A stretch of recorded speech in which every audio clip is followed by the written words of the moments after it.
નમસ્કાર. દિવસભરના તાજા સમાચારોમાં તમારું સ્વાગત છે. તમારી સાથે હું છું પિનલગીરી ગોસ્વામી. સમાચારો વિસ્તારથી જાણીએ એ પહેલા મહત્વના સમાચારો ઉપર એક નજર.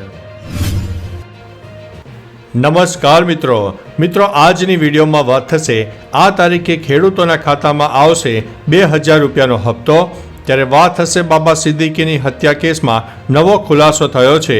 આગળ વાત થશે કોલ્ડપ્લે કોન્સર્ટમાં મારામારી થતાં ફરિયાદ નોંધાઈ છે. ત્યારે આગળ વાત થશે દુષ્કર્મ કેસમાં જામીન બાદ 12 વર્ષે આસારામ અમદાવાદ આવ્યા હતા. ત્યારે વાત થશે ફરી એકવાર પવનની ગતિમાં થશે વધારો. આગળ વાત થશે ગાંધીનગરમાં મેટ્રોની કામગીરીને લઈને આ રોડ 3 મહિના માટે બંધ કરી દેવામાં આવ્યો છે. ત્યારે આગળ વાત થશે મહાકુંભમાં વિદેશી છોકરીએ ભારતના સિદ્ધાર્થ સાથે લગ્ન કર્યા છે. ત્યારે વાત થશે ભારતીયોએ ફોન પર વિતાવ્યા છે 1.12 લાખ કરોડ કલાક. ત્યારે આગળ વાત થશે ફ્લાવર શોમાં જોયેલા ફૂલોની ખરીદી કરી શકાશે. ત્યારે આગળ વાત થશે અહીં 16 વર્ષથી ઓછી ઉંમરના વ્યક્તિ માટે ફિલ્મ જોવા ઉપર પ્રતિબંધ. ત્યારે આગળ વાત થશે જયેશ રાદડિયાને કરાયા છે સવાલો. આગળ વાત થશે ભાજપને 2023-24માં 3967 કરોડ રૂપિયાનું દાન મળ્યું છે. હવે મિત્રો સમાચારો વિસ્તારથી. ભાજપને 2023-24માં કુલ 3967.14 કરોડનું દાન મળ્યું છે, જ્યારે 2022-23માં તેને 2120.06 કરોડ રૂપિયાનું દાન મળ્યું છે. ચૂંટણી પંચે જાહેર કરેલા અહેવાલ મુજબ ભાજપને 2023-24માં ઇલેક્ટોરલ બોન્ડ દ્વારા 1685.62 કરોડ રૂપિયાનું દાન મળ્યું છે. 2022-23માં ભાજપને ચૂંટણી બોન્ડ દ્વારા 1294.14 કરોડ રૂપિયાનું દાન મળ્યું છે. કોંગ્રેસને 2023-24માં 1129.66 કરોડ રૂપિયાનું દાન મળ્યું છે. મિત્રો, અન્ય મહત્વના સમાચારની વાત કરીએ તો જયેશ રાદડિયાને કરાયા છે સવાલો. ધારાસભ્ય જયેશ રાદડિયા હાલ પોતાના નિવેદનને કારણે ચર્ચામાં છે. પાટીદારોએ સોશિયલ મીડિયા પર રાદડિયાને સવાલો પૂછતી પોસ્ટ શેર કરી છે, જેમાં અમરેલી ઘટનાનો ઉલ્લેખ છે. ખેડૂતોની જમીન માપણી મામલે સવાલ છે. રાદડિયાએ પૂછ્યું કે સ્ટેજ મળે ત્યારે સુરાઓ થઈ જતા લોકો અમરેલીની દીકરીઓ માટે એકલા હાકલો પડકારો કરવો જોઈતો હતો, જ્યારે પક્ષ સામે સમાજ માટે બોલવાનું હોય ત્યારે પાટીદાર નેતા ક્યાં હતા? આવી વિવિધ પોસ્ટો પણ કરાઈ રહી છે. મિત્રો, અન્ય મહત્વના સમાચારની વાત કરીએ તો અહીં 16 વર્ષથી ઓછી ઉંમરના વ્યક્તિ માટે ફિલ્મ જોવા ઉપર પ્રતિબંધ. તેલંગાણા હાઈકોર્ટે 16 વર્ષથી નીચેના બાળકોને થિયેટર અને મલ્ટીપ્લેક્સમાં સવારે 11 વાગ્યા પહેલાં અને 11 વાગ્યા પછી પ્રવેશવા અને ફિલ્મો જોવા ઉપર પ્રતિબંધ ફરમાવ્યો છે. અરજીની સુનાવણી બાદ કોર્ટે આ નિર્ણય લીધો છે. ન્યાયમૂર્તિ વિજયસન રેડ્ડીએ ટિપ્પણી કરી છે કે બાળકોને વહેલી સવારે અથવા મોડી રાત્રે મૂવી જોવાની મંજૂરી આપવાથી તેમના શારીરિક અને ભાવાત્મક સ્વાસ્થ્યને અસર થઈ શકે છે. મિત્રો, અન્ય મહત્વના સમાચારની વાત કરીએ તો ફ્લાવર શોમાં જોયેલા ફૂલોની ખરીદી કરી શકાશે. અમદાવાદ મ્યુનિસિપલ કોર્પોરેશન દ્વારા સાબરમતી રિવરફ્રન્ટ પર ભવ્ય ફ્લાવર શોનું આયોજન કરવામાં આવ્યું હતું. લાખોની સંખ્યામાં લોકો ફ્લાવર શો જોવા માટે આવ્યા હતા. ફ્લાવર શોમાં જે સિઝનલ રોપા જોવા મળ્યા હતા તે રોપા હવે લોકો ખરીદી શકશે. મ્યુનિસિપલ કોર્પોરેશનની 5 નર્સરી ખાતે અલગ અલગ જાતના હયાત સિઝનલ રોપાનું વેચાણ કરવામાં આવશે. 28 જાન્યુઆરીથી 31 જાન્યુઆરી સુધીમાં રોપાની ખરીદી કરી શકાશે. મિત્રો, અન્ય મહત્વના સમાચારની વાત કરીએ તો ભારતીયોએ ફોન પર વિતાવ્યા છે 1.12 લાખ કરોડ કલાક.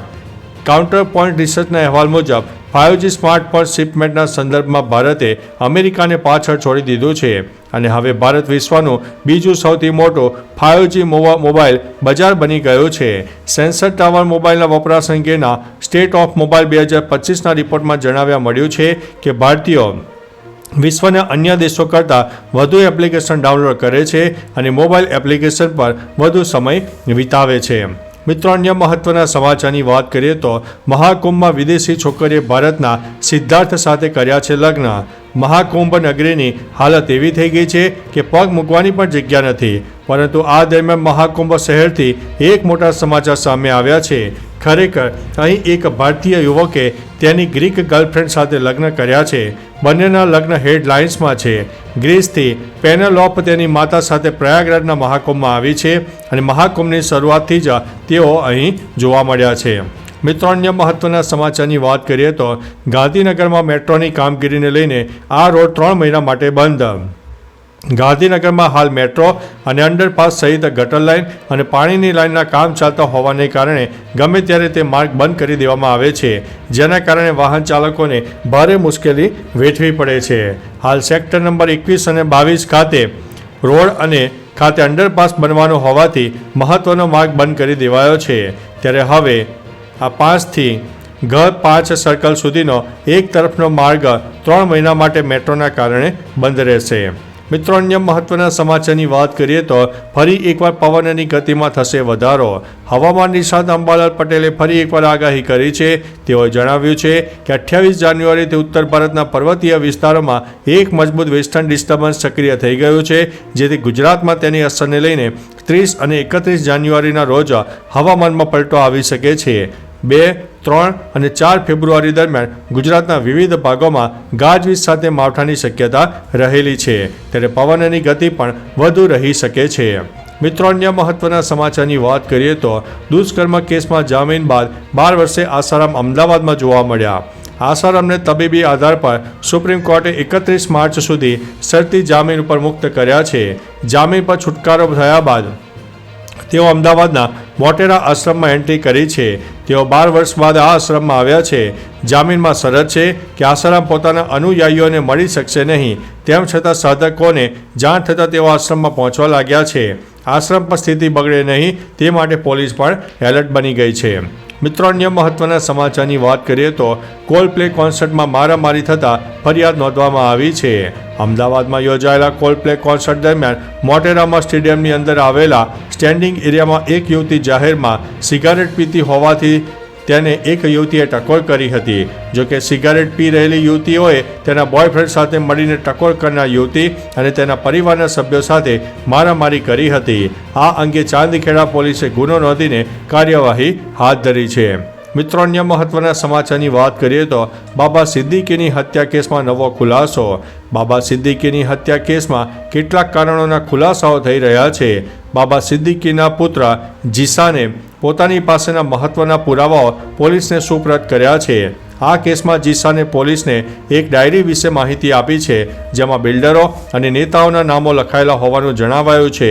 જોકે જીસાનના નિવેદનમાં ક્યાંય બિશ્નોઈ ગેંગનો ઉલ્લેખ નથી, જે કેસને વધુ રહસ્યમય બનાવે છે.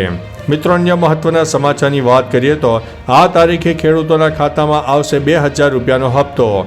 19મા હપ્તાના રૂપિયા 24 ફેબ્રુઆરીએ લાભાર્થીઓના ખાતામાં ટ્રાન્સફર કરવામાં આવશે. આ જાણકારી કેન્દ્રીય કૃષિ મંત્રી શિવરાજસિંહ ચૌહાણે આપી દીધી છે. આ અગાઉ સરકારે 18મો હપ્તો 5 ઓક્ટોબરના રોજ મહારાષ્ટ્રમાંથી જાહેર કર્યો હતો. પીએમ કિસાન યોજનાનો ઉદ્દેશ્ય નાના અને સીમાંત ખેડૂતોને આર્થિક સ્થિરતા આપવાનો છે, જેનાથી તેઓ પોતાની આજીવિકા સુરક્ષિત કરી શકે અને ઉત્પાદકતા વધારી શકે. તો ચાલો મિત્રો, ફરીથી દેશ અને દુનિયાના સુપરફાસ્ટ સમાચાર લઈને મળતા રહીશું. ત્યાં સુધી અમને રજા આપશો. નમસ્તે.